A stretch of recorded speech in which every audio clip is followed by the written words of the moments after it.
today to learn what I think is an awesome topic as relates to conveying the most recent information regarding urgent start peritoneal dialysis, which is being considered more and more as patients crash into the hospital. I'm Schreiber, as Megan said, Chief Medical Officer for Home Modalities at DaVita, and I really appreciate all of you taking the time to dial in today. It represents the continuation of the Home by Fall Physician Webinar Series, which is our ongoing webinar series to address hot topics you've been facing throughout COVID and will be facing on an ongoing basis for a period of time.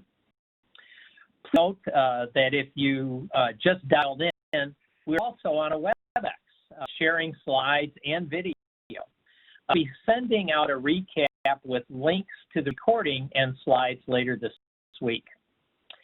We turn tonight's program over to Dr. Mira and LJ, and I have 2 points I want to review with all of you on the line.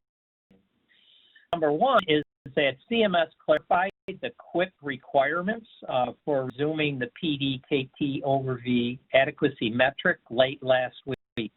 As some of you are aware, there had been ongoing discussions over the last several months about how CMS was going to reinstitute QIP metrics following their suspension in January 2020 due to COVID. An initial notification received last week stated that facilities, and I quote, facilities that do not opt out of COVID-19 exception are expected to begin reporting PD-KT over V lab values in July 2020. CMS recognizes this requirement may pose operational challenges and therefore will not be including PD-KT over V patients in the comprehensive KT over V measurement calculation until September 2020. KT over V look-back period for the September reporting month will include data from July and August. So those patients that you are collecting KT over V adequacy data on in July and August, they can fulfill their requirement for September by the 2-month look-back. So you have 3 months really to generate KT over V data. And the same thing is going to be true in December, which is the second point of metric reporting, and we'll have a look-back period of October and November.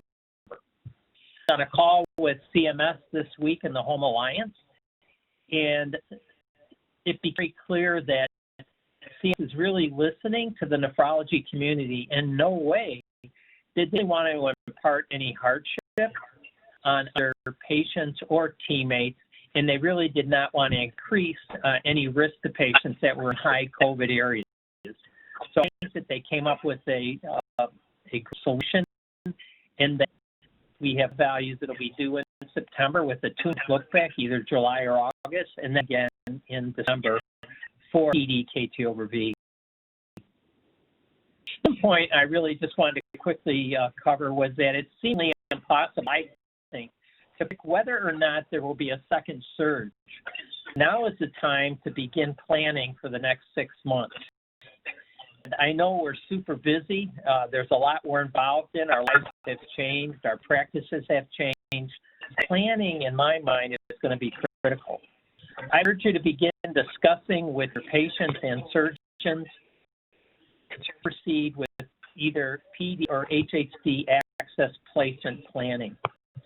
Identifying those patients in your practice at increased risk for needing dialysis over the next 6 months is super critical. So actively, either placing a buried PD catheter for patients who will be starting PD or an AVF in patients starting HHD should really undertaken to avoid emergency placements, which may be difficult if, in fact, a second surge occurs. And a number of you I know are in geographies like Houston or San Antonio that really are being faced with increased numbers of cases today. And that may, if it's a second surge occurs, then we will see that more commonly throughout the United States. So if we think about today's focus, it's really about urgent starts. And I think it's a critically important topic for all of us to pay increasing attention to. It's projected that as a result of COVID-19, more patients who have avoided planning for dialysis stop seeing their nephrologist were lost to follow-up or found it difficult to arrange access placement will be proceeding to hospitals or emergency rooms for the initiation of dialysis in the near future. Speakers are going to share steps for avoiding crashers. Respond also with the strategy of embracing crashers, starting with a PD catheter rather than a CVC placement, and initiating urgent start dialysis. And it's that information which is the crux of tonight's discussion, and will provide valuable information that you can use as action steps moving forward with patients in your practice community that present to the hospital. We have expert speaker panel lined up to address the topic of urgent start PD. Dr. Ron Naljayan, who is the Group Medical Director in Galaxy and is currently the Interim Chief Section of Nephrology and Hypertension at LSU School of Medicine in New Orleans, will be leading the panel. And joining him tonight is Dr. Sri Malay, who is CEO nephrologist at the Kidney Experts in Tennessee. At the end of our scheduled topics, we open it up to you to ask any questions you may have. So I ask that you hold your questions until that time, but put them down and make this interactive, because we do have two experts in urgent starts making the presentation tonight. So without further ado, Miran, I'll pass it over to you. Thank you. Good afternoon, good evening to everyone, depending on your time zone. I appreciate all of you joining. I know it's late and people want to go home, or being at home, but I'm really appreciative of you taking some time to listen today. I'm excited about today's topic. Urgent start near and dear to my heart, and I'm really excited to have Dr. Malay join me today. Go through the topic today, of course, is urgent start PD. And we're going to go through steps on how to build a successful urgent start PD program within your home program. Next, please. Here's the slide. Next slide. And here are the topics we're going to discuss. So we'll go through, really, I want to find what is urgent start PD, how are we going to do urgent start PD, and why should we think about urgent start PD in our programs. Next slide. So I'm going to present a case. This is actually a case of mine from a number of years ago. And a bit more about how our program has done. But this is a 4-year-old male with hypertension, cocaine abuse, who presented in the emergency room for weakness, fatigue, and decreased appetite. You can see that he was quite hypertensive and tachycardic. His oxygen saturation was okay. His exam didn't show any edema or any asterisks. He did bladder scan with a significant amount of urine there, so the catheter was placed with 30+ mLs of urine. His initial lab showed marked hyperkalemia, marked elevation in his BUN and creatinine, and anemia. He showed sinus tachycardia without other concerning findings for hyperkalemia otherwise, and a normal chest X-ray. Next slide. Initially, he was medically treated with K8 insulin D50, Latix, and norsaline. Repeated his potassium, which was an improvement, and he was making some urine after that Foley catheter placement, but then he started to note that it was decreasing. And by the next day, his potassium had once again increased to 6.4. Next slide, please. We did temporarily with the hemodialysis catheter using a trialysis line. This we can control his potassium as well as the BUN and the creatinine somewhat.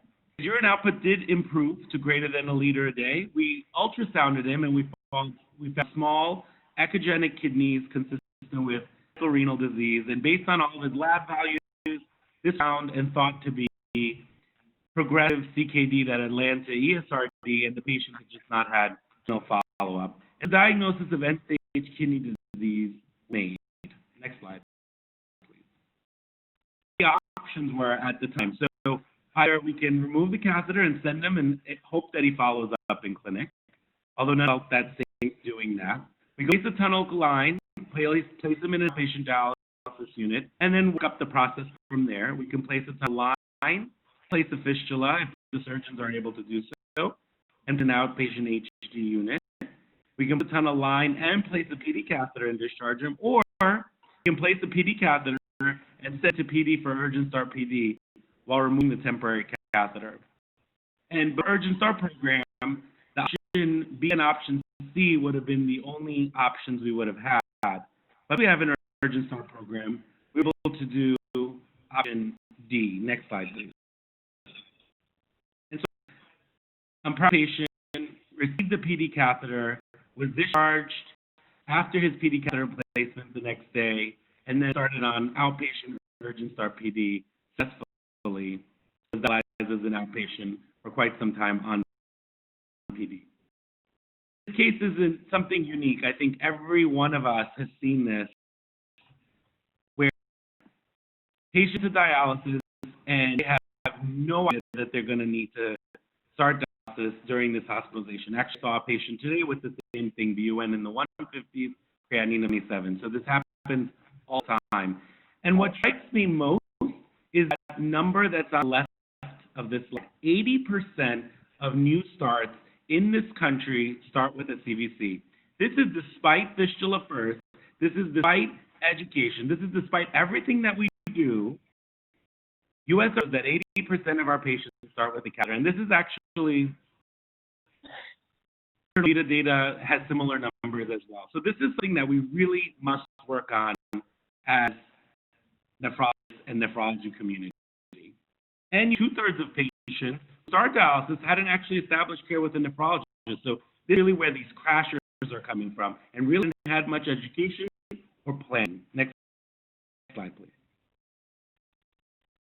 Here's many places around the country. This is actually the status quo that I was trained with during fellowship. Patient comes in, they're new dialysis patients, the line is placed, and the patient is discharged to an outpatient dialysis unit. And then hopefully they'll get a modality education, and then maybe they choose home if it's the right modality for them.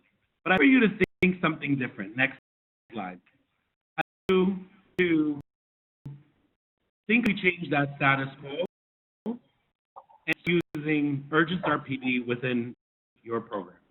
So first, let's define urgent start PD. So the way we did it to be that, and it's historically been defined, is that urgent start PD is the initiation of peritoneal dialysis within 4 days of catheter placement. It was actually the same day. There are papers that have done that and have shown successful outcomes. Put it in the PD catheter, use it within a couple of hours. No matter what, as long as it's done within the first 14 days, we define this as an urgent start PD. Now, there are some nuances in the literature. One can define it as urgent start being less than 72 hours and early start greater than 72 hours, but less than 14 days. But honestly, that's really just a nuance, I think, from a literature standpoint. If we think about this, it's it goes in and we're starting PD within 14 days. Therefore, we use it in a volume supine manner with our nurse monitoring very closely for any complications. And when you start PD, this is for the patient who has ESKD, who needs to start dialysis due to uremia, fluid overload, electrolyte abnormalities, but PD is the modality of choice by the patient. And therefore, we will start the patient on PD rather than placing a central line dialysis catheter and sending them down the dialysis. Next slide. Here's main reasons I think urgent start PD helps to avoid CVC. I should probably update this slide and put the patient first because I believe patients should always come first. I think about the benefit to the patient, empowering patients to choose the modality that's right for them. If there's anything that I think we should really be doing is educating and empowering our patients. And by urgent start PD, we're giving them the option to go home. That's the right modality. Especially in my area where I practice, we have a lot of unfunded patients.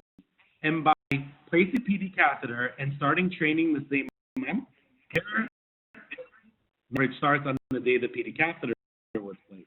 There, Now, the surgeon is paid, the hospital is getting paid, the patient is able to get medication. This is a much better situation for the patient rather than waiting 90 days where they're unable to get a fistula, for example, because they've CVC in and their insurance hasn't kicked in yet. Or the afford medication because their insurance is not kicked in yet. From a point, we lower bacteremia and lower mortality rates in patients when comparing urgent start PD to urgent start hemo with a CVC, and we know that peritoneal dialysis preserves that residual kidney function within the first 12 months, better than instead. All perspective, there is more chance for readmission, and what we found in our institution at LSU is that it actually has a shorter length stay. We're able to put the catheter in the following day and discharge the patient, keeping them in the hospital for 3 consecutive hemo treatments and then for placement. Next slide. Features. First, starting within the first 4 days, you could do 24 to 48 hours. We have a patient at the bedside. We meet our surgeons in order to get the PD catheter in there, and we'll go through these. These patients who need emergent dialysis. So if you have a patient with a K of 7.5 or 8 and have tuition or about to get intubated due to volume overload, that patient's going to get a temporary line and they're going to get dialyzed a couple of times until they're stable. This is the who needs dialysis upon discharge, and we need to have a plan, and these patients just can't follow up in our CKD clinic. And other caveats is patients should be able to make at least 500 mLs of urine output a day. Since we're doing low volume dialysis, we need to make sure they're not going to get into trouble from an electrolyte or a volume standpoint. That's another important caveat for the patients. But most patients, they came in because they started to feel bad or they had some additional volume overload. They were chugging along. So most of these patients are going to be just fine and progressing to ESKD. Slide. So let's identify the patient and we'll think about what is that algorithm as we go through. Next slide. After we have a patient who's an urgent start candidate, so we've met the patient, they are URD, and we're trying to determine, could the patient do urgent start PD? The MatchD tool might be an effective tool for you to use at bedside to decide, could this patient be successful at home? So I have this printed in a little laminated card that I keep in my pocket on round. It's available on the QXMD app. It's also available online if you go to dialysis.org. And this is a third-party validated tool that categorizes patients into these 3 categories, green, yellow, and red. And really, all I'm saying is that if a patient has a check marks in green, these patients would be just fine on PD. If they're full of yellows, these might be some barriers to think about, but they can overcome with a little work from the patient's end and from our team. This is, maybe the patient who's homeless or the patient who's blind who doesn't have a caregiver. These are the patients who it might be a bit more difficult to get them on PD, so we might have to think about other options. On modalities education. Next slide, please. So the analysis that was actually done, and there's been study which shows that modalities education, while participating in modality education, it significantly increases the chance of the patient going dialysis, getting preemptive transplant, and having a permanent access in place prior to starting dialysis. So patient can't be overemphasized. Every patient deserves education in this field. There was a study that looked at a randomized control trial where they did sort of brochures and or sent the patient to a class in the intervention arm, and the patients who did the class in addition to brochures were also more likely to choose home. And so it fits with the data that we see with our Kidney Smart as well, where patients are 4 times more likely to choose home if they have Kidney Smart class. So I think this goes to show you that education is also a very important piece, whether it's in the CKD clinic or in the inpatient crasher. And I'm going to show you how maybe you can integrate this into your inpatient crasher. Next slide. That I use. They're available on YouTube, and we're going to have these slides available to you all. On the left is an English-speaking video from Dr. Evans at the University of Toronto. The one on the right is a Spanish-speaking video, which I did vetted by one of our Spanish-speaking home divisional leads who told me that it was very well done. And both these incorporate and discuss all of the different types of dialysis as well as transplant. And I use this on rounds. All my fellows have this saved on their phone. I'll tell you, 2 weekends ago, I was on call. I met a patient for the first time. She had been seen for the last week, cardiorenal syndrome with progressive CKD. No one had really talked to her about modalities. I came in on a Saturday. We watched the video together. It takes about 8 minutes. I answered any questions. On Monday, a PD catheter was in. On Tuesday, she started her urgent start PD as an outpatient.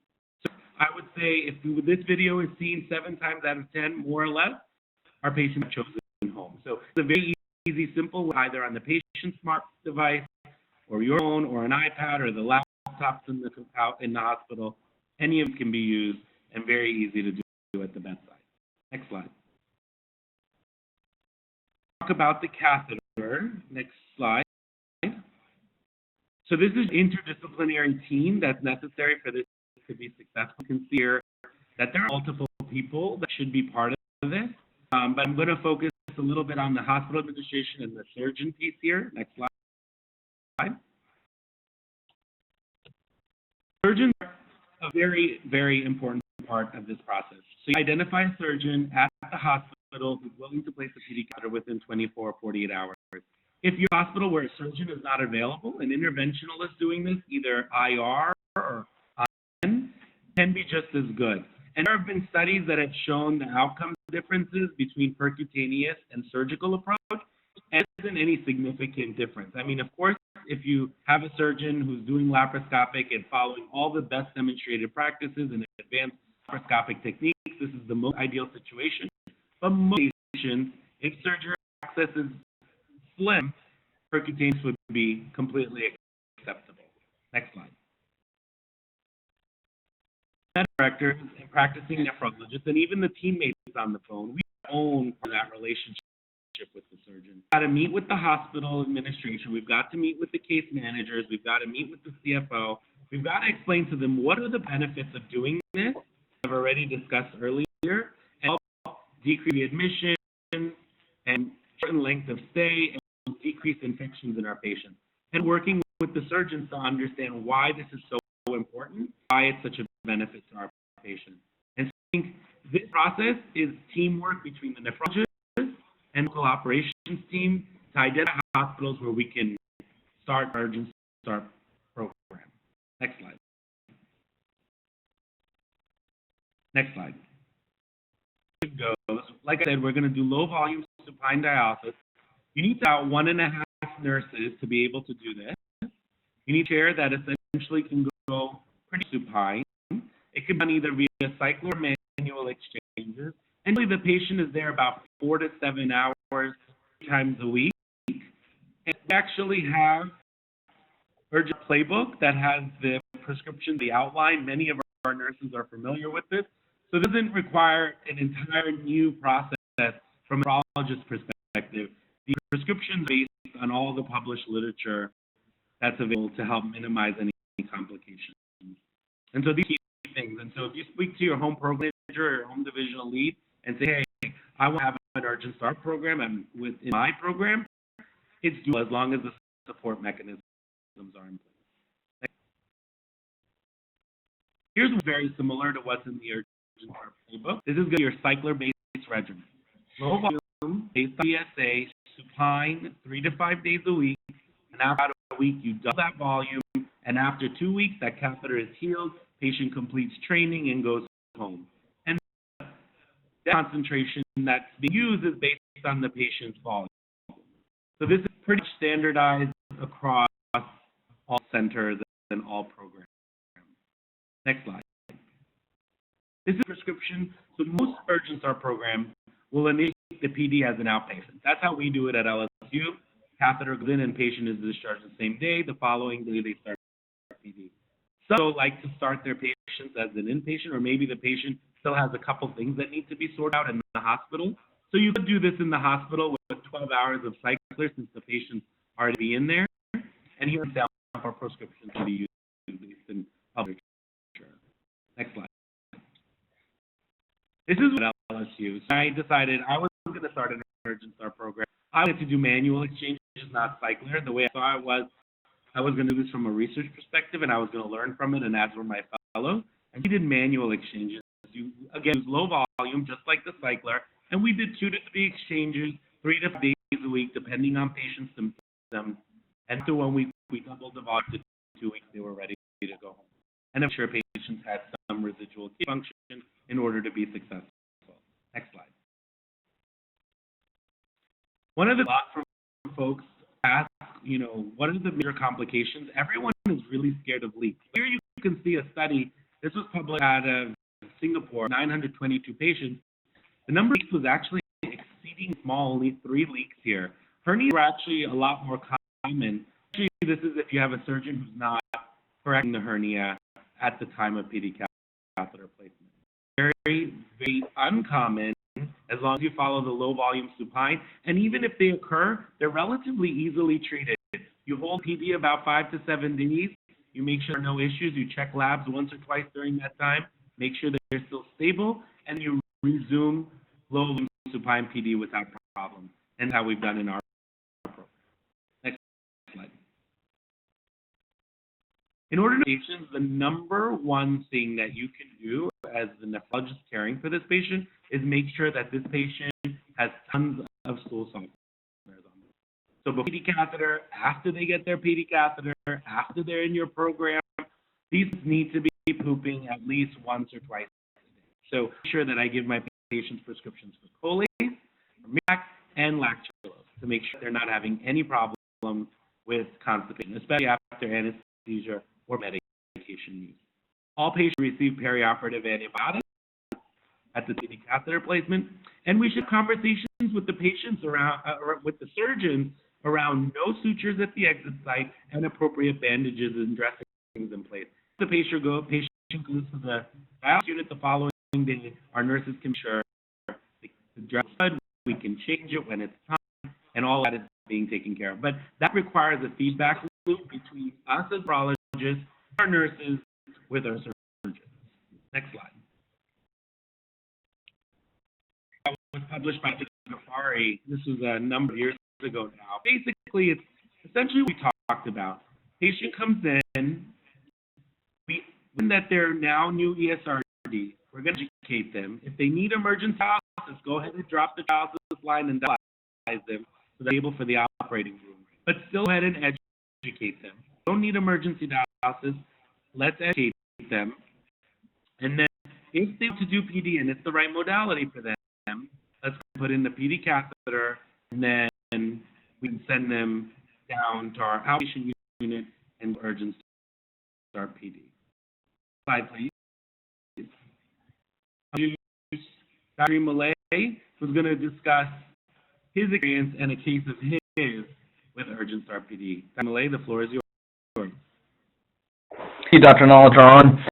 I'm going to be front and let them know that it was a seminar with Dr. Nalajaran in West Tennessee that got me started on the urgent start PD. I all along, even through fellowship, I knew that, okay, PD is what I'm going to be doing. I love this modality. We had the privilege of having Dr. Stephen Guest swing by and give us a 1 hour run rounds lecture, and it just blew my mind, and that's kind of how my journey started. Training, however, what was kind of important was what we learned, because we in interventional nephrology, they put percutaneous catheters in.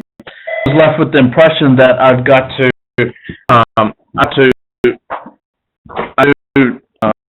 be with urgent start PD. I have to use a percutaneous catheter, but it was at that talk that I learned that no, I can actually use a surgical catheter, surgically placed catheter, and we can do urgent start PD. So that's kind of where journey began. And I really have Dr. Naljahan to thank for that. Next slide, we can get started looking at some of the cases. So, oh, sorry, we're here at the case. I'm looking at the wrong screen. So I think my third urgent start PD patient that I started. And my first one, the first experience I ever had, I'm just going to get it out really quick. He was an 82, 84-year-old gentleman that would absolutely no way in the world was going to do hemodialysis. And you in a 218, I was like, okay, you know what? Up a creek, I learned about urgent start. I was like, you know, we had this. I know that it's going to work. Well, I really didn't know if it was going to work at that time. We had this urgent start PD and how things go. And at that time, he had a BUN of 218. And he's like, okay, fine, I'm willing to do that. I definitely no way in the world am I going to do hemodialysis. So I went ahead and tried that. And, you know, beautifully, we started using the catheter the next day, and BUN just started coming down roughly over the next 5, 6, 7 days. And, you know, at some point he got down to about 74 from like a 2.8 BUN over a period of 5 to 7 days. And we're just doing round-the-clock PD. So that was an interesting first-time experience. When I saw that, okay, this thing really works, I realized, okay, this is something that we can really do. And this guy comes in, he was a 57-year-old in CKD clinic, 6/26/2019. At the time he had a GFR of 17. I told him, okay, hey, things are getting a little serious. Make sure you get to urgent start class, and I'm going to see you in 2 months, and we'll kind of see how things go. And this was a rapid decline. I think he had a GFR of 25 before, and we worked quite a bit of things and really weren't getting anywhere. So it looked like the person that's kind of rapidly progressing. You know, a lot of our patients, they end up in denial, and he just completely absconded and decided not to. Skip this follow-up. He was supposed to follow up in August. He didn't go to urgent start, and he didn't go to Kidney Smart, and then he just showed up in the hospital in December. He lost a follow-up. He was overloaded. He was 79% oxygen on room air, and we tried to really fluid overloaded on chest X-ray. We had to diurese him and aggressively. Unfortunately, he didn't diurese too well, and the next day he went from a 4.6 potassium to 6.7 or 6.3. Had hyperkalemia. We're like, oh gosh, what are we going to do? We initiated emergency dialysis. As you can see, his A1C was 7.8, so advanced diabetic. This is what I went with, what I thought the etiology was. Next slide. Day 1 or day 2, we did AC number 1, and I was comfortable going ahead and declaring him ESRD because I knew that I'd been knowing him for past several months, and we see the decline in renal function. I went ahead and did HC number 2 on day 2 to optimize him for the OR. On 3, the PD catheter was placed. His hypervolemia, he was a lot more stable. There was no more hypervolemia resolved.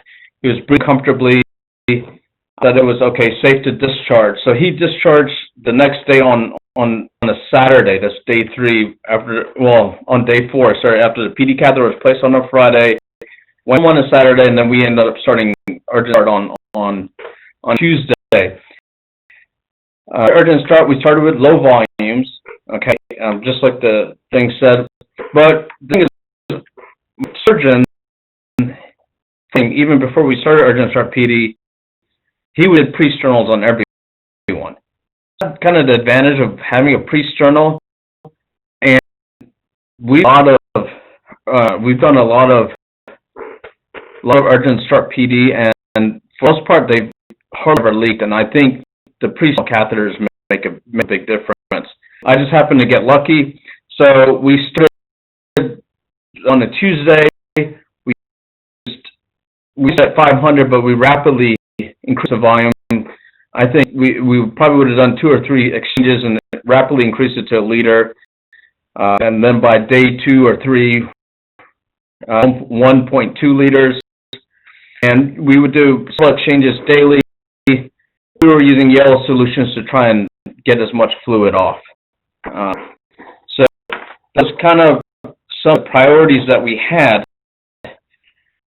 We did manage eventually over several days, a week or two, the urgent start period. You know, you're doing dialysis nearly every day. We managed to get him completely euvolemic, completely, but we got more fluid off. He was walking around, breathing much better. Didn't need to do any hemodialysis other than the first two dialysis that he got on when he began. What else would I want to say? Much better.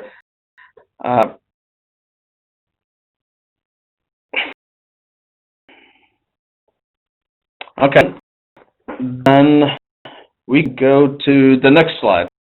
Yep. Okay.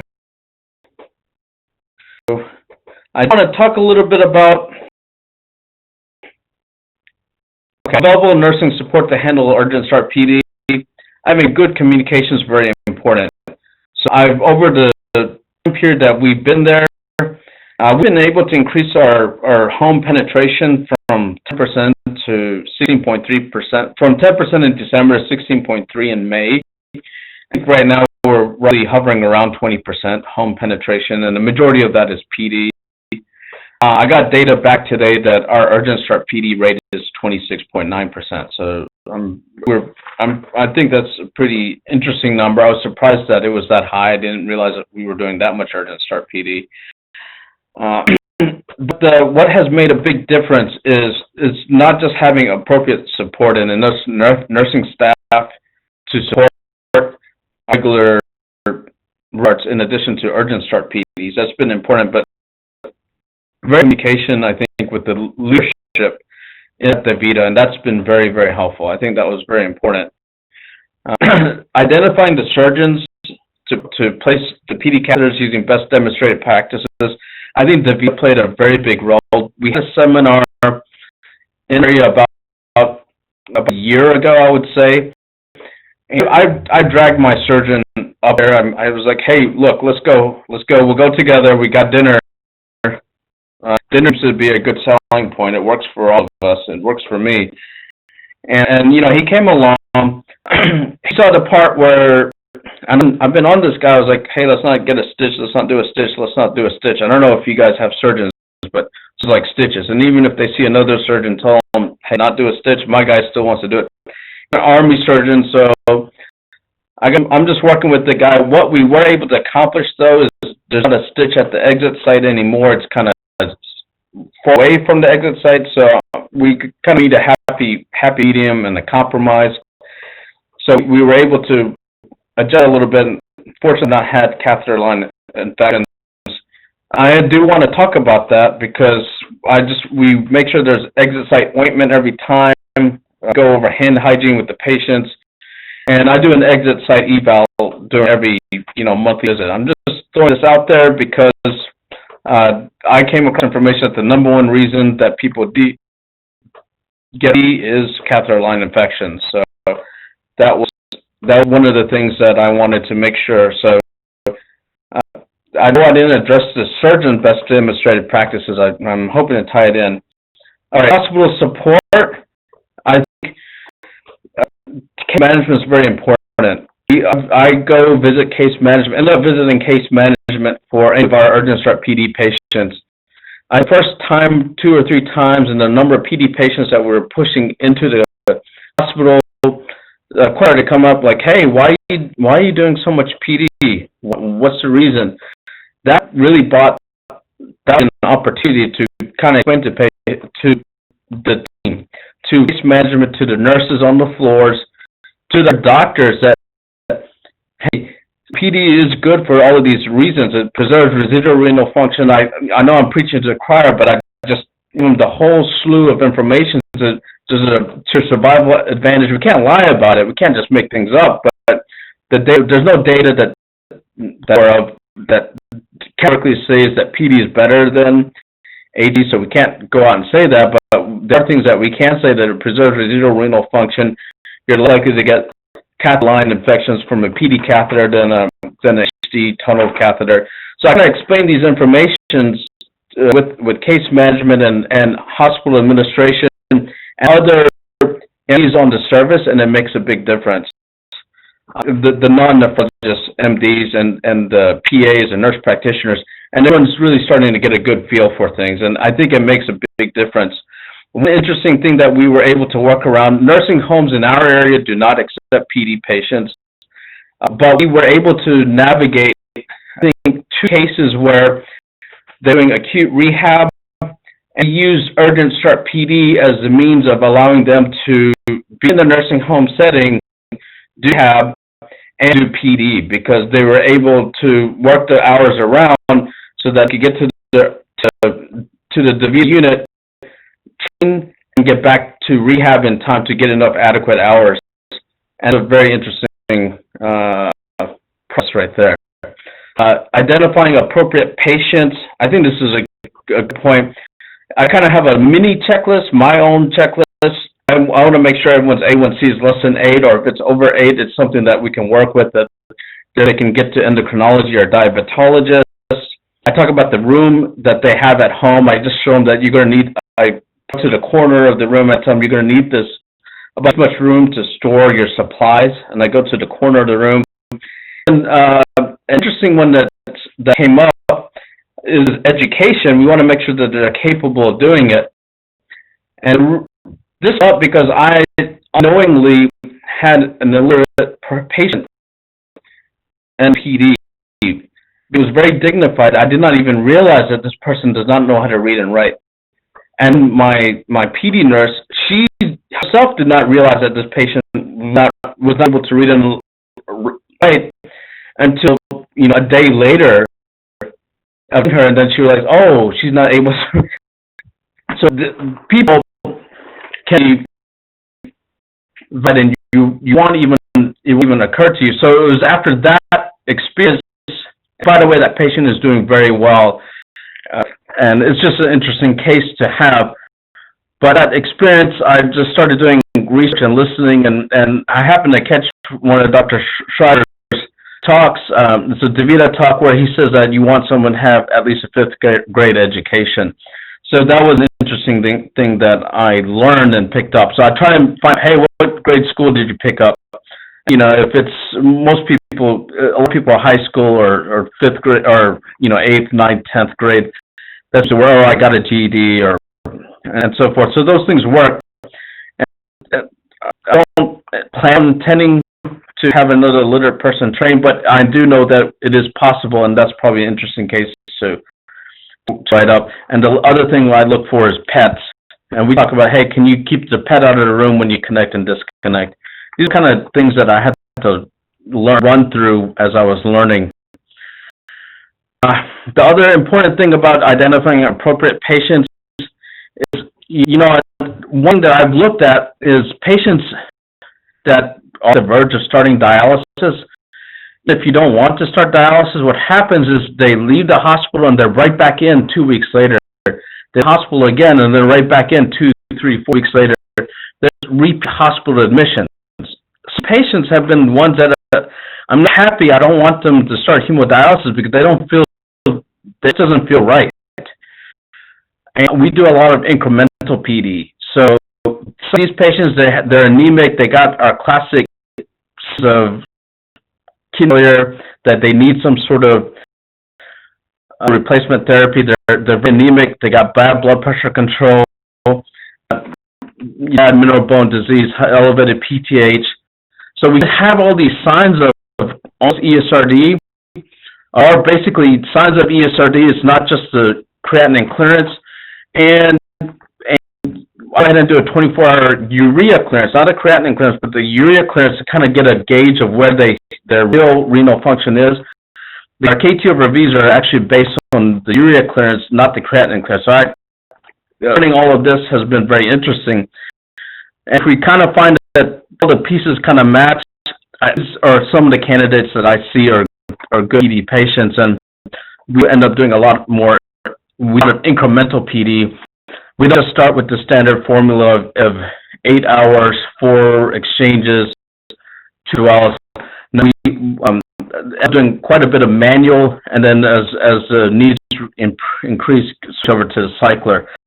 And then 5, Dr. Schreiber, thank you so much for all the approvals of the icodextrin that we've been asking for. There are a lot of studies about being able to use icodextrin.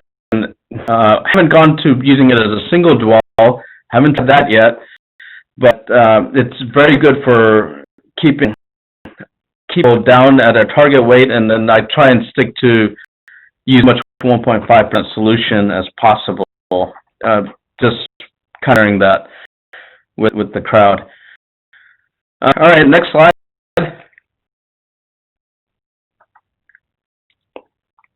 Yeah, thank you for being a change maker. Now, if I need dialysis, I would do PD myself. Actually, yeah, this is what I truly believe it, and from more that, you know, PD, from as far as my perspective is concerned, is really the best mortality other than transplant if you have renal failure. So I believe it, but this is for myself. I want the people that I work with to also know this, to feel it. So that, I think that was the reason that I really wanted to share this quote, because I would want anyone else that's a team member, whether it's another MD, that I would want them to feel that, okay, you know what, if it was me, I would also want PD for myself, the non-nephrologist, to have that. And I think that's very important to make a difference, have people really do more home modalities, PD, and, you know, when they just can't do PD or they're not a good candidate, but they can still be home and independent, then we fall back to HHC. So that's where educate really comes in. And I talk to everyone, every patient, to all surgeons, to all the administrators, caseworkers. I'll talk with nurses on the floor. PD is kind of the big thing and it really takes time for people to kind of sit there and understand, okay, yes, this makes sense. And yes, there is a lot of steps that you go through. It's not just as simple as throwing a catheter in and then you just a 3.5-hour prescription and take 3 liters, 2.5 liters off in 3 hours on a 3K bath. You get a prescription without even seeing a patient. I think P is a lot more sophisticated. It's an art, and I think that's a big reason for me that I love the practice. So that quote is really for everyone else, that if I were to need dialysis, I would do PD myself. I would want everyone else to be saying that for themselves and want to believe it.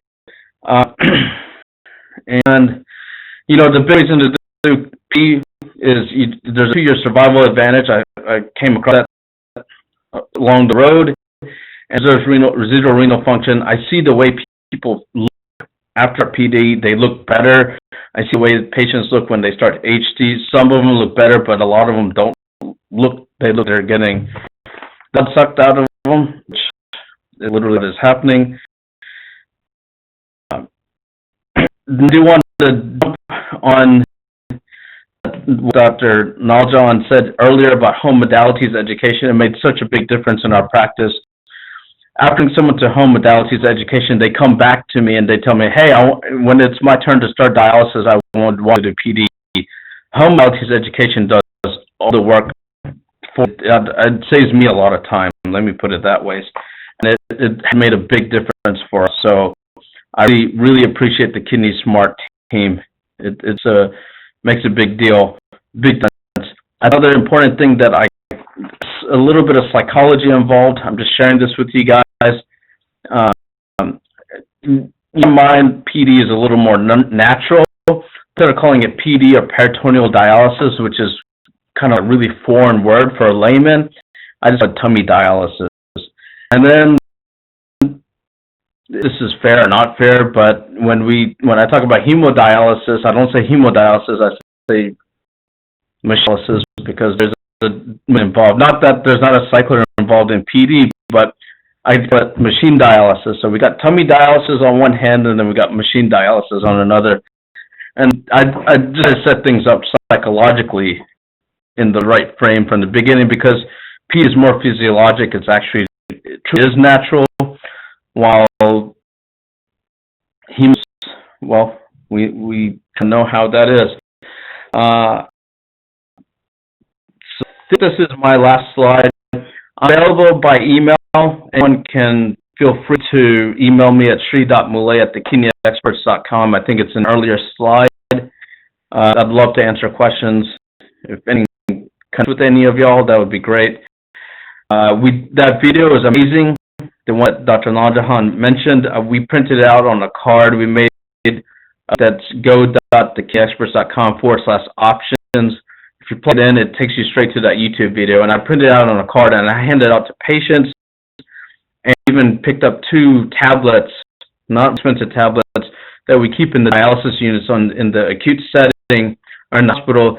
And I haven't programmed it yet to play that video, but that's the goal. We just take the tablet to the patient's room. It's got an audio, play the video. I want to go do something else, and I come back in and I continue the conversation with the patient. But that 10-minute video that Dr. Naljahan mentioned is brilliant. Thank you very much. Why should I do this? I think. Thank you. I hope I read everything. Thanks. Oh no, let's go back. Megan? There. Oh. So now, after hearing all that, you're probably asking yourself, why should I do this? Why should I incorporate Urgent Start PD into my practice? And so I think we have to do this for our patients. As I said, the number one reason for us to choose home dialysis is because I think for patients, we want to make sure we empower them to choose the modality that's right for them, and give them the autonomy to choose the therapy that fits with their lifestyle. We need to be able to have them as shared decision makers in their care, and of course, we can avoid CVC in these patients. Nobody wants the CVC, knowing the issues with it. So if the patient wants PD, let's go ahead and put in the PD catheter. Next slide, please. As for practicing physicians, we've seen the advancing American Kidney Health Executive Order that came out. The voluntary model should be launching pretty soon. The model is still to be determined, but I think we can all agree with the top goals seen in this slide. Patients want to slow down the progression of their kidney disease. We want to increase preemptive transplant and access to transplant for all patients, and we want to allow and the opportunity for patients to choose home when it's right for them. We can all agree with that, and so I think this needs to be part of our mantra, and our crashing patients should also serve this as an option as well. Next slide. Here, for curious, mentioned his percentage of new starts as you can see on the left. This is how it breaks down into quartiles for physician practices around the country. So he's at first to second quartile, which is fantastic. And you can see these are some of the top 10 practices in the country and their percentage of new starts as urgent starts. And so you can see here upward 25 to 55% of new starts. Just think, if you can take half of your new start patients who are coming in and putting a CVC in them and starting them on in-center, they go to PD with an urgent start PD catheter. Think about how much change that makes for your patients' lives and for your CVC rates in your facilities. Just put the perspective for a minute. If you take 50% of your patients, and if they're appropriate for home, put them on home instead. Next slide. And for me especially, some of the other major benefits of urgent start PD, first of all, being a patient on home dialysis means I only need to see them once a month instead of up to 4 times a month, as you have to do on in-center. There's telemedicine opportunities, and this was even pre-COVID. I think the visit is much more similar to an outpatient visit, where I'm sitting in a room with my nurse and the patient and having a one-on-one encounter rather than in a large room with a bunch of patients listening to everything I'm saying. We saw CVC rates in our facilities. We had facilities with greater than 30% CVCs, and now they're in the teens less. And then I think it really builds that relationship. Just taking those few minutes and sitting with the patient, watching that video with them and answering questions questions. Even if you never met this patient before, this patient now trusts you, now is very keen to listen to what you have to say and will participate in the care the way we want patients to participate in their care. And then we are part of that. And I think that really adds an extra layer to the positive experience for patients and ourselves when we're seeing patients in the clinic. Next. So everyone talks about fistula first, but I like this to sort of be the next hot catchphrase in the world of nephrology. So we should think about PDC before CVC in those patients who want home and are appropriate for home. Let's avoid putting that CVC in them. Let's get a PD catheter and send them home and get them trained on home dialysis. Next slide. If you want to start a PD program tomorrow or next week, hopefully tomorrow, what can you do? Consider your urgent start. Ask your patient, your home divisional lead or your home program manager, and say, hey, I want to have urgent start PD at my program. Do I have resources in place? Make sure you review that playbook with your nurses. Use whatever educational tool works for the bedside for you. Use that when you meet with the patient. Talk to the hospital administrator and your surgeon. Think of your hospital that has the highest rate of crashers for your practice and start there. Talk to administrator, talk to a surgeon, talk to an interventionalist. And then really set expectations for your program and set goals for yourself and see what can happen. Once you get one, the second one is much easier, the third one is much easier. We started in 2014 with our very first patient. Now we've probably had over 60 patients with just 3 in the last 2 weeks. So I really encourage you as a clinician, as a nephrologist, as other teammates on this phone, think about how you can incorporate urgent start PD, especially in this time of COVID-19 where patients are scared to go to the physician, and whenever we are probably going to see an increased number of patients crashing into the hospital because they were too afraid to go to the clinic for routine CKD care. Next slide. And with that, I think you're open to questions. And as Megan had mentioned, if you press *6 or if you have any questions, you can put them in the chat. Megan, I'll let you take it from there. So we have already one question in the chat that I think I'll direct to you, Dr. Neljan. Is there anything different a surgeon should do when urgent start PD is expected? So actually, from a surgeon standpoint, the placement is exactly the same. Now, there are some surgeons who might put a purse string suture at the inner cuff, for example, for that extra tightness right around that inner cuff. But frankly, the catheter placement is the same whether it's urgent or routine. The biggest difference is how do we manage it post-operatively. So external catheters are great, as Dr. Malay mentioned, but you don't need a pre-sternal catheter for every patient. If it's appropriate, go ahead. But replacement. And we do have some great education videos for surgeons who maybe need some brush up on it. We can provide that. Our home program managers and home divisional leads have access to lots of educational videos, and we can share those with you guys. Awesome. And just a reminder to folks who want to speak their question, if you just dialed in via the phone, you can press *6 to unmute yourself, or you press the red microphone icon next to your name if you're logged in via your computer. You can also chat those to me. I have sent a chat to the chat box so they can see it.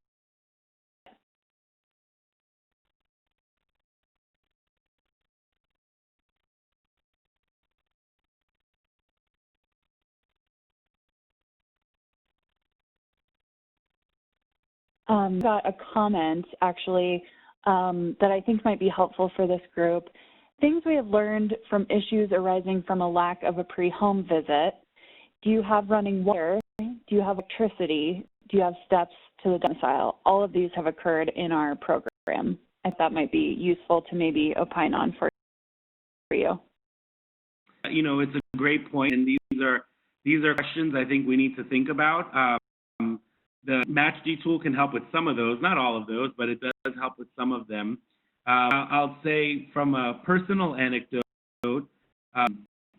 when I did our data on our first 20 patients who did urgent start PD, we did a great process initially to help identify patients who could or should not do urgent start. We basically had, if they were homeless, if they were blind with no caregiver, if they lived in a nursing home, or they had a PEG tube. Those are really the contraindications.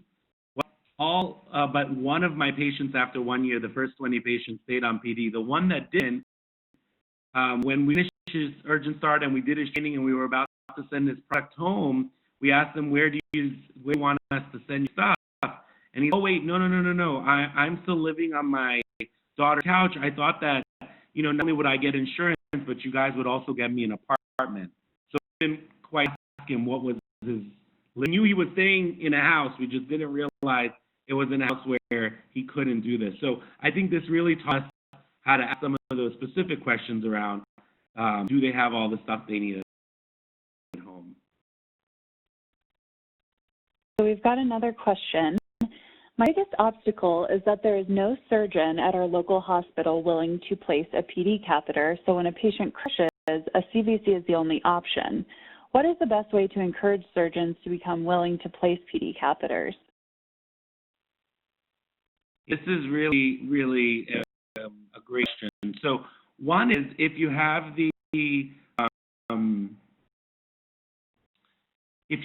surgeon availability, that's one thing. So that is really meeting with the surgeons and talking to them about why PD catheters are beneficial. You'd be surprised how many times I've met with physicians, and as we've identified some surgeons in their market, they were really thought of as the surgeon they would go to.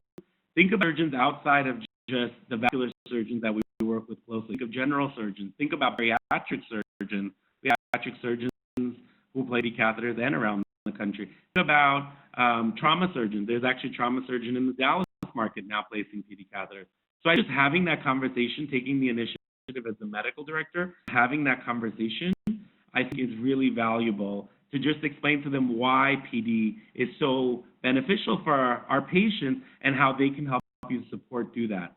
They need some additional training, like I said. There are lots of tools available. Dr. Crabtree has a ton of videos, and there are papers out there and webinars we can share with them. But if you're in an area where truly surgeon access is near impossible, simply because there's only one surgeon and they're doing 1,000 things, this is where an interventionalist might be very, very helpful. Working with your interventional radiologist, the interventional radiologist is a resource that I think we think a lot for other things like colostostomy drains and of abscess drainages or central line maybe, but they can actually put in great PD catheters in a pickle, and I think in an area where surgeon access is difficult, this is somewhere another option, or an interventional nephrologist. I hope that answers that. Thank you so much. So I've got another question, and I think this might relate to the MatchD tool, but I know you'll know better. Can you share your urgent start playbook? So Urgent Start Playbook, there's a DaVita playbook for the Urgent Start Playbook. All the nurses have access to it. It's in the Village Web, and if you just ask your nurse or your home program manager or your home division lead, they're more happy to share that with you. The protocol that we use, the manual CAPD protocol, was just something separate I did from a research perspective, and we put it into the governing body. That's actually available. It's published literature, and that data is actually published. So if you look at my name and Urgent Start PD, you'll see the paper published on that with that protocol. But the playbook is available on the Village Web, and your PD nurse can get you that. No problem. I've got a couple of other questions that were chatted to me. The first is, can uremia be controlled with urgent starts? Great. So the answer is yes, you do get a decent amount of clearance with the urgent start process. Especially if you're doing cycler, you're doing 50 to 1,000, 1,250 mLs for 5 exchanges over 7 hours or 8 hours. So you get some clearance there, plus what that residual kidney function is. So, the way I like to think of a patient when they now all of a sudden present to the hospital, they were on a cliff, and then somehow they drop off, right? So they were doing okay up until the point where they really started to feel bad. You can provide them just a little bit of dialysis to get them back up to where they were during their period. I think it provides enough clearance to where their symptoms are usually better, they're not as nauseated. I mean, if they're severely uremic, then you're going to end up having to put in a trialysis line and dialyzing them 1 or 2 times to help them feel a little better. But I think if it's just some like moderate uremic symptoms, they'll do just fine. The thing I would also say that is if you're doing urgent start PD, generally we do 3 times a week, but for the patient with much more symptoms, I've done 5 or 6 times a week. So that's another way to kind of help manage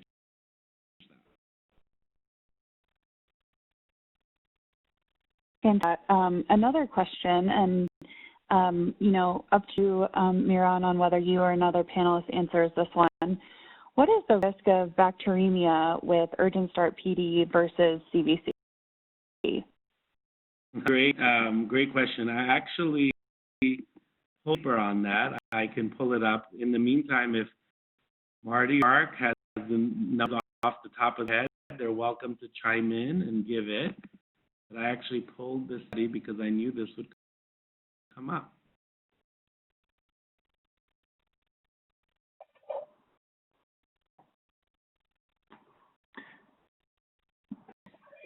So here that was published, actually this was in 2018. It looked at patients. They basically compared incident HD patients with a P catheter or dialysis catheter, and they actually saw a significant drop in catheter-related bloodstream by 53%. So interestingly, there was a significant drop in the number of infections. And I think if you look at, internal data, like I can look at my data, when I looked at the number of infectious cases I had, of my first 20 patients, we had no episodes of bacteremia and 1 episode of peritonitis, which is definitely less than the number of bacteremia cases we've seen in urgent start heme patients. And the peritonitis patient actually had a peritonitis even before she started PD. It was because the surgeon had placed instead of cap, this was one of our early ones again, had just a regular clear cap on the end of it, and so developed a peritonitis even before they came in. But the literature is out there that it's a significant decline, and most of our PD patients don't get bacteremia, but the risk of peritonitis is very low. I don't know, or Mark, you have any other thoughts on that? Yes, Mark Shapiro. You're right. There's a couple studies that have now tried to compare urgent start PD with urgent start hemodialysis. They come from Asia, those studies, but they've pretty consistently shown a significant rate of bacteremia. I remember one study was as high as 14% rate of bacteremia with urgent start hemodialysis and almost none whatsoever with the PD. And they also showed that the likelihood of having to replace the catheter, do a procedure, was very, very high with the urgent start hemo, but almost not at all with the urgent start PD. And here's the question: is urgent start PD actually safer than urgent start hemodialysis? And I really think it is. I think from a safety point of view, it's safer. Thanks, Mark. I think Mark, you raised some good points. The other consideration that people cannot forget is that if you develop an episode of bacteremia, it removes time from your life that you never can get back, even though you may switch dialysis, recover, etc. So it is a permanent impact on survival, patient survival time, which cannot walk back after you have had an event. So you never want to get an event of bacteremia if you can avoid it, because it does adversely impact life years. So. Thanks, Marty. I remember actually Mark had shown that data one time too, and it is showing the prolonged risk of death even after treatment. I do have questions in here. Again, I see there. I don't know if they go to everybody, but I'm happy to answer. So the first one was, think about putting a PD catheter ahead of time and burying it under the skin, then take it when the time comes for dialysis. So it's a great question. So Mark actually came to New Orleans a few years ago and spoke about embedded catheters, and I kind of laughed at the idea. I was like, well, I have a great urgent start program. What do I need to do embedded PD catheters for? But once again, he managed to prove me wrong. And the reason for that is I actually think PD catheters, embedded PD catheters, has a great place within our patient population. So this is for the patient who has progressive CKD. I would put in a fistula, I would put in a PD catheter if my expectation is that they're going to start dialysis within the next 6 to 12 months. You put in embedded PD catheter because they've chosen that PD is the right modality for them. And then when time comes, it's exercise and they can immediately use it. And less issues with that urgent start process and having them to come in and stay in the unit of a few days a week and worrying about something like leak, even though the risk is small. The other thing about it, I think, what's particularly helpful is when patients are faced with dialysis right at them, they're quite scared. And even though they might have chosen PD, now they're scared to go to the operating room and get this PD catheter, and so sometimes can crash into the hospital. And sometimes the labs look so bad, anesthesia won't take them. And so then you're stuck with trying to figure out how to get their labs looking a little better.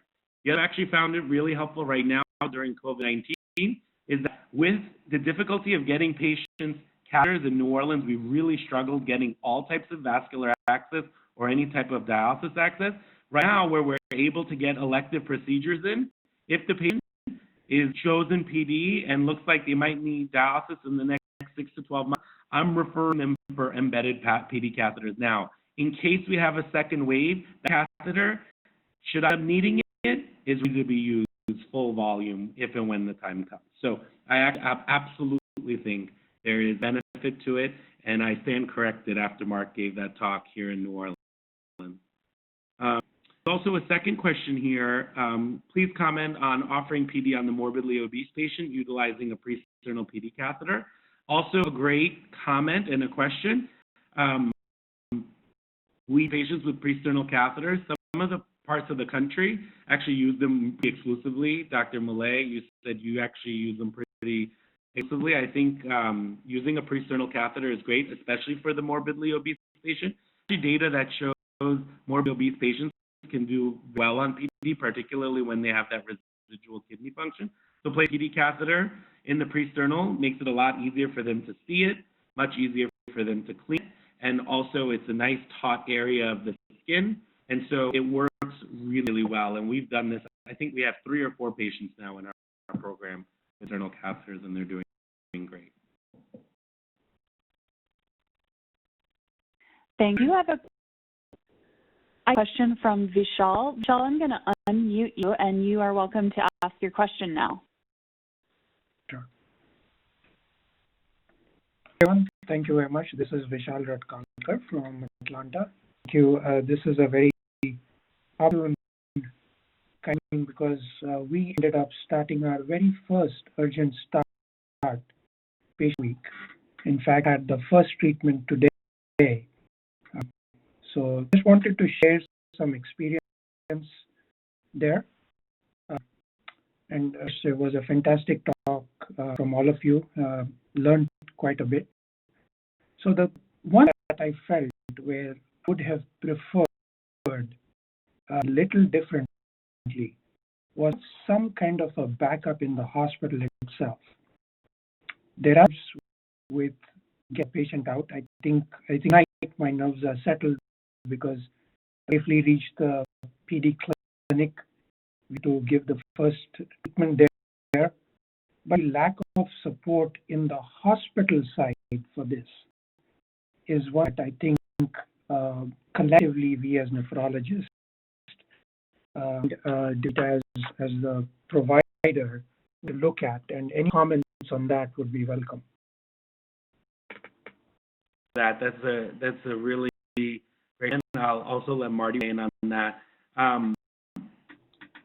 Piece about doing the PD inpatient versus outpatient, I think, is valuable. As I mentioned in my program, I actually feel there is nobody better trained by outpatient PD nurses to handle this. On the inpatient side, we have great acute nurses, but they're really, really fantastic at hemo. They're doing a lot better at PD, but the outpatient PD nurses are just spectacular. And so I know that my patients are in good hands. But you're absolutely right. If the patient needs to be dialyzed inpatient or there's other limiting factors, I do think that it's very important that we have a process in place and we provide education to the acute dialysis nurses to do that. I don't know, Marty, if you have other thoughts on that too. Yeah.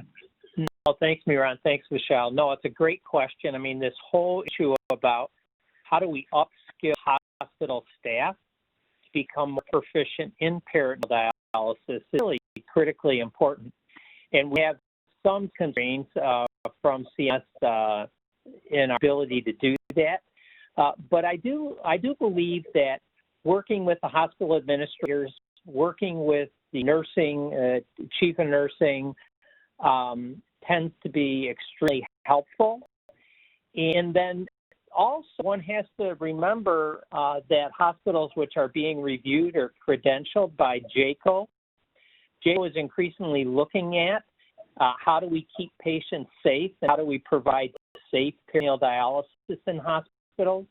And so that's something that the quality committees need to weigh within individual hospitals to drive education of nurses. But I would agree with Miran. Outpatient PD nurses know the best. We somehow have to facilitate education of the in-hospital staff. But the first step really is getting the hospital administrators to their staff to learn. And I think you're going to see that as we go forward, in my mind. If, in fact, the hospital has a contract with DaVita, then, we have a more positive position in order to make those changes happen. But we just, as nephrologists, need to do whatever we can to get a certain part of the hospital educated, certain nurses educated, or the contracts which allow outpatient nurses to go in and to provide care in the hospital. Thank you very much for the comments. I think that's the direction, because I can foresee a lot more patients that probably rule themselves in for an urgent start. I think just having that available, that we could in quickly from a hospital setting after a quick start, stabilize electrolyte, and moving them into the outpatient with that full complement of ability to kind of serve patients as well. And probably is at this moment the biggest rate limiting step, all conversions. This patient that I started this week, creatinine was 7, but from an electrolyte standpoint, she was pretty stable. And I knew that it would be okay. But with a little more jumpy electrolytes, then, you again mention what is the right thing to do. That's a great point. And the thing to consider is maybe Michelle Caskin, if she's still on the line, comment about the use of Omnia. Because I believe that the Omnia is more intuitive and is easier for regular nursing floor nurses to learn how to utilize and can walk them through it. But I don't know. Michelle, are you still on?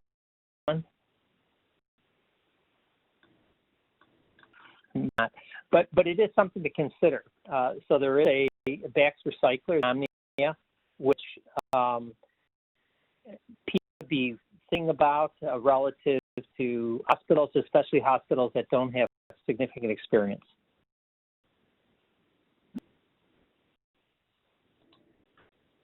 Thanks, Miran, and thank you all, Vishal. We do have a question from Ignacio, and Ignacio, I am going to unmute you now so you can ask your question. Okay. Yes. Okay. Sorry, guys. Just want to make a few comments. And these are encouraging comments. One, the way I approach this is that every patient is a PD candidate, proven otherwise. So if they if it's not possible, then dialysis. That's the way I like to look at all the patients as they walk into my office. I try and carry that over into the hospital setting as much as possible. And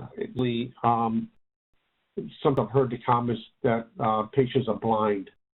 Well, times I've encountered this, and blind patients have family members or caregivers that can assist in providing the help they need for PD.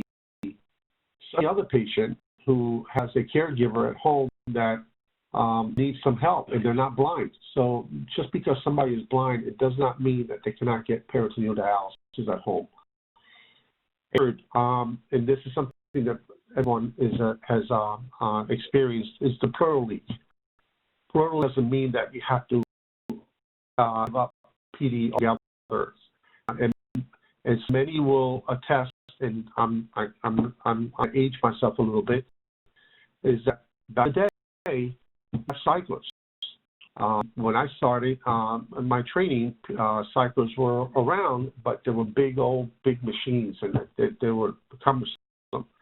Keep manual exchanges. So somebody who has a pleural leak, you try and do manual exchanges throughout the day, and keep them dry during the night time. And sometimes, and many times, that works. You can't really fix a pleural leak because you don't know what it is. Maybe a pinhole, but in cases, you can do manual exchanges throughout the day with the sufficient renal function reserve. And get away with just doing manual exchanges during the day, like back in the day when I was a medical student. So that with a grain of salt, and hopefully that will be helpful for everyone. Thank you. Thanks again. Those are awesome. I fully agree with you on the piece about utilizing our caregivers, because a lot of patients have folks, family members, friends that can help them, and I think we need to educate those people as well to make sure that we're doing everything we can to give them the option of going home if needed. One of the questions I also got, I'll just go through this, is what, between CAD and cycler, what were some of the biggest challenges for us thinking about urgent start PD? So for cycler, it's standard, but one of the things to keep in mind is that because you're using very low volume, the alarms can trigger a lot due to the low drain or low UF alarms. And the nurses might have to adjust that, or might need to do some volume in order to keep alarms from going off so much. I particularly like the idea of being manual simply because it gave the patient an opportunity to have breaks, natural breaks in between each exchange, to allow them to stand up, go to the bathroom, eat lunch, these kind of things. And so the manual really worked for her schedule. For her, and she also felt like she could better see how quickly the fluid goes in and out, and to see any problems with the catheter. The last part about the cycler is, of course, take some drain pain too, where manual exchanges, you don't get as much of that drain pain. So I just want to those. If there are any others, I'm happy to answer those. So much. I think we may have to begin wrapping it up. I did want to give a plug. If you have questions left over, do not worry. We will get them answered for you. You are welcome to email us at physicians@davita.com, and I'll be sure to pass those questions along to our panelists so we can get those answered for you. So my apologies if we didn't get to your question, but please do email those to us. Marty closing, or Miran closing? Yeah, wrap it up for us for tonight.